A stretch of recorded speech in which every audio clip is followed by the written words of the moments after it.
সকাল সকাল গোপাল দৌড়ে এলো ঠাকুমার কাছে। ঠাকুমা, পেছনের ক্ষেত থেকে বিশাল একটা মুরগি আমার দিকে তাড়া করছে।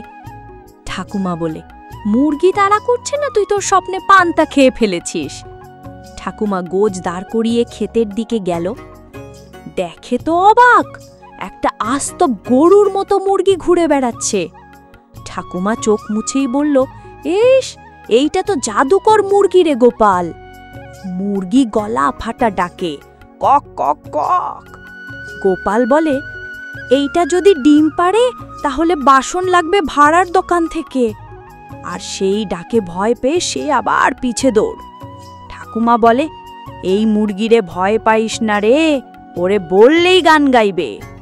সে হাত জোর করে বলে, ও মুরগি দেবী, ডিম নয়, একটু নাচ কইরা যাও।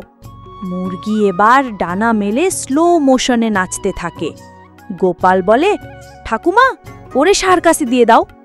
আর ঠাকুমা বলে, না রে, এইটা আমার নতুন পোষা নাম মুরগি মণি।